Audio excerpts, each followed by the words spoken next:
मित्रों नमस्कार। इस समय मैं पुनः एक बार कृषि विज्ञान केंद्र बस्ती में हूं और बार बार एक ही बात दोहराता हूं कि यह देश का सर्वश्रेष्ठ कृषि विज्ञान केंद्र है और इसकी सर्वश्रेष्ठता यहां आने के बाद पता चलती है। मैं जिस जगह पर खड़ा हूं या पूरी जगह लगभग 200 मीटर पहले से ही खुशबू से सरोबार है और यह खुशबू अनायास नहीं आ रही है, बल्कि इसकी एक खास वजह है और खास वैरायटी है, खास किस्म है। वह खास किस्म है धान की, और धान की जो किस्म है विश्व प्रसिद्ध किस्म काला नमक की है। हमारे बगल में धान के बीज के लिए कृषि विज्ञान केंद्र द्वारा फसल भी रोपाई की गई है। दो उन्नत किस्मों को, जिसको आईसीआर और आईएआर द्वारा रिलीज किया जा चुका है, जिसके बीज किसानों को उपलब्ध कराए जा रहे हैं, वो उनके फसल यहाँ पर रोपी गई है। साथ ही में हमारे पीछे आप देख रहे होंगे, जहाँ पर डॉक्टर साहब के साथ बात कर रहे हैं, यहाँ पर 34 वैरायटियाँ शोध के लिए आईएआरआई और आईसीआर के देखरेख में की जा रही हैं। बता दें, यह कृषि विज्ञान केंद्र आचार्य नरेंद्र देव कृषि एवं प्रौद्योगिकी विश्वविद्यालय कुमारगंज फैजाबाद द्वारा संचालित है और यहाँ पर नए नए रिसर्च होते रहते हैं। इस बार का रिसर्च कुछ नया हट करके है, क्योंकि यह रिसर्च अगर यहाँ के जलवायु के हिसाब से, मिट्टी के हिसाब से मुफीद रहा तो किसानों की आय अचानक ही कई गुना बढ़ सकती है। जैसा कि काला नमक की कुछ वैरायटियों किस्मों की खेती करके किसान अपनी आय बढ़ोतरी करने में सफल रहे हैं। तो हमारे साथ में है डॉक्टर प्रेम शंकर जी। आप एक्सपर्ट हैं फसल सुरक्षा के, यानी प्लांट प्रोटेक्शन के। और डॉक्टर प्रेम शंकर जी से जानेंगे कि जो वैरायटियाँ हैं, चूँकि इनका अभी तो कोई नामकरण नहीं किया गया है, क्योंकि अभी ये ट्रायल बेस में है, तो कैसे क्या क्या वैरायटियाँ डॉक्टर साहब यहाँ पर काला नमक की गई हैं और किस तरीके से यहाँ पर शोध कार्य चल रहा है? देखें, सबसे पहले आपका स्वागत है। कृषि विज्ञान केंद्र, ये जैसा कि आपने बताया, आचार्य नरेंद्र कृषि एवं प्रौद्योगिकी विश्वविद्यालय कुमारगंज अयोध्या का ये केंद्र है। इस केंद्र से 25 कृषि विज्ञान केंद्र एफिलेटेड हैं। जैसा कि हमारे यहाँ 34 काला नमक की विभिन्न लाइनें लगी हुई, प्रजातियां लगाई गई हैं और इन पे शोध हो रहा है। यहाँ पे देखा जा रहा है इस क्लाइमेट में इसकी परफॉर्मेंस देखी जाएगी कि ये इस क्लाइमेट में ये वैरायटियाँ क्या परफॉर्मेंस दे रही हैं। तो हम लोग समय समय पे डाटा कलेक्ट करते हैं और उसका लेंथ, हाइट, सूट हाइट, कल्लों की संख्या, तमाम डाटा टाइम पे लेते हैं और उसका कंपाइल करते हैं।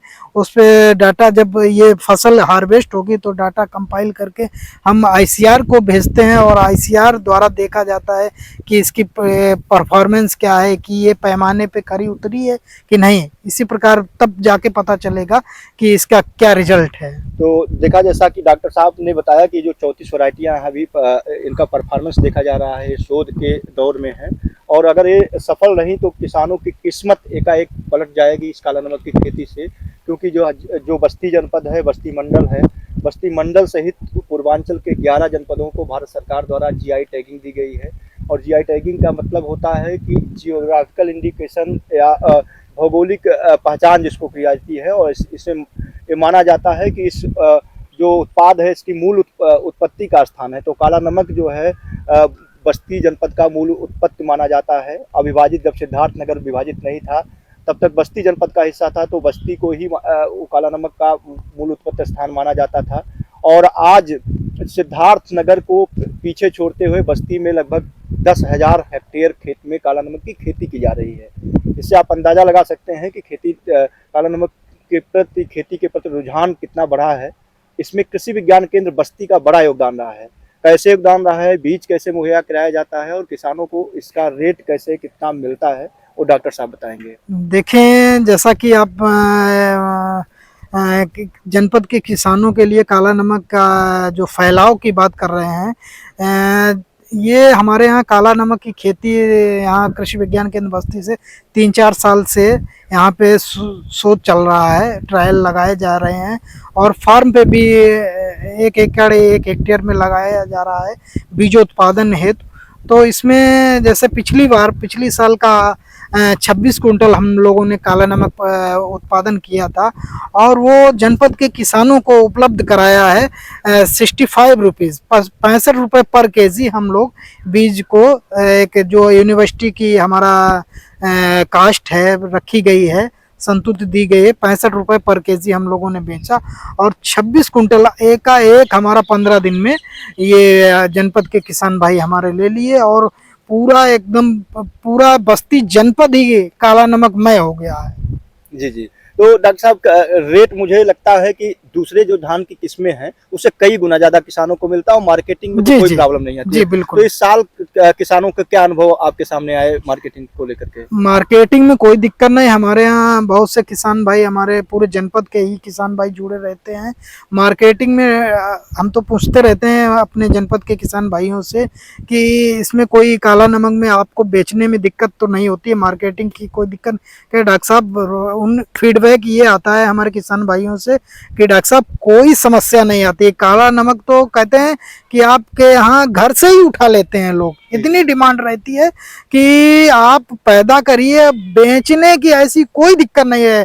100 से 150 200 रुपए तक आपका काला नमक आसानी से चावल चला जाता है, कोई दिक्कत नहीं, बेचने की ऐसी कोई समस्या नहीं जनपद में। तो डॉक्टर साहब के अनुसार जैसा कि बता रहे हैं कि आम जो चावल का रेट है वो 40 45 50 रुपए किलो है, बासमती मुश्किल से 70 80 रुपए किलो है, लेकिन उसमें उतनी सुगंध नहीं होती है जितनी होनी चाहिए और काला नमक में भरपूर सुगंध होती है। इसमें अभी बालियां नहीं फूटी हैं, अभी इसमें अभी ये शुरुआती अवस्था में, उसके बाद भी पूरा एरिया महक रहा है।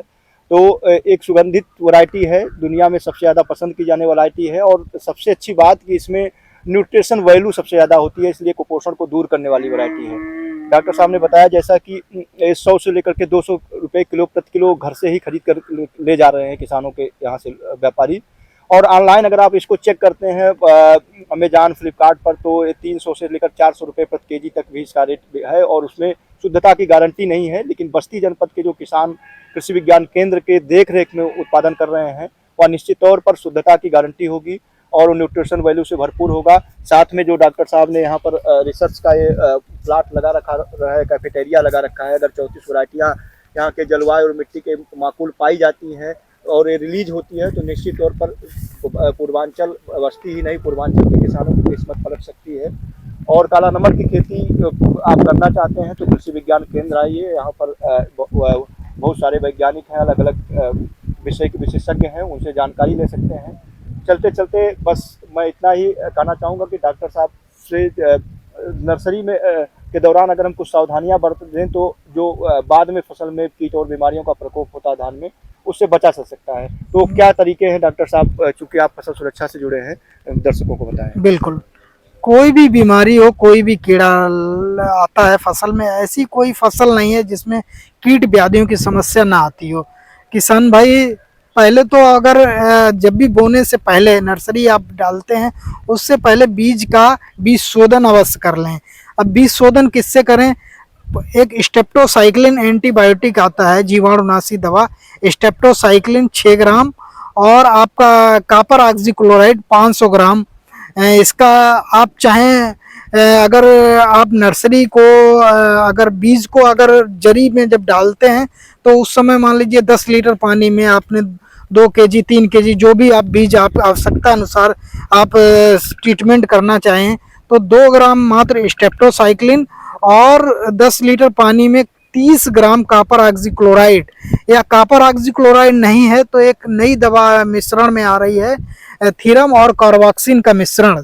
ये बाजार में विभिन्न नामों से आती है, जैसे एक कंपनी वीटावेक्स पावर के नाम से बेचती है, तो ये भी संपूर्ण बीजोपचारक दवा है। इसका भी अगर हम 30 ग्राम प्रति 10 लीटर पानी के हिसाब से 25 से 30 ग्राम 10 लीटर पानी के हिसाब से जरी के समय जब भिगोते हैं धान अपने रात भर के लिए 24 घंटे के लिए, उसी समय इस दवा को डाल देते हैं और बीज डाल देते हैं तो ये आपका सी ट्रीटमेंट हो जाता है। फिर हम जरी पे नेक्स्ट डे नर्सरी डालते हैं तो उस समय हम नर्सरी फिर 21 दिन बाद 21 से 25 दिन बाद आपकी नर्सरी ट्रांसप्लांट के लिए तैयार हो जाती है।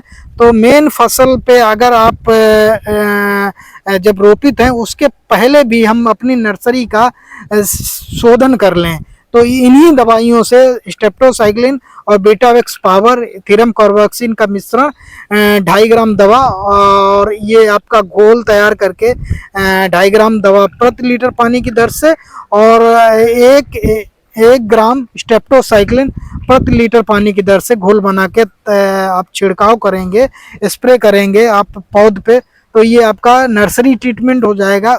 तब रोपित करेंगे तो ये आपकी धान की फसल में झुलसा या ब्लाइट की समस्या, जीवाणु झुलसा, शीत ब्लाइट या ब्लास्ट, झोंका रोग या ब्राउन लीफ स्पॉट, ये बीमारियां, या हल्दिया रोग जो कि फॉल्स स्मट, ये बीमारियां आपकी फसल में नहीं आती हैं।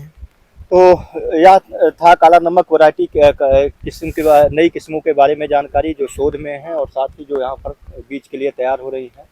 जो किसान भाई काला नमक के जरिए अपनी किस्मत चमकाना चाहते हैं, आमदनी बढ़ाना चाहते हैं, वह बीज के लिए कृषि विज्ञान केंद्र बस्ती से संपर्क करें। लेकिन महीना जो हो वो मई और जून का होगा, क्योंकि मई और जून में इसका वितरण होता है और इसका अप्रूवल, इसके रेट का जो सरकारी अप्रूवल है यूनिवर्सिटी से कृषि विज्ञान केंद्र द्वारा लिया जाता है। तो जो किसान भाई बीज चाहते हैं काला नमक का और अपनी आमदनी बढ़ाना चाहते हैं, कृषि विज्ञान केंद्र से संपर्क करें। तो अगर आपको बीज चाहिए तो कृषि विज्ञान केंद्र आइए, और यह गोटवा बाजार है, बस्ती जनपद से लगभग 8 से 10 किलोमीटर की दूरी पर।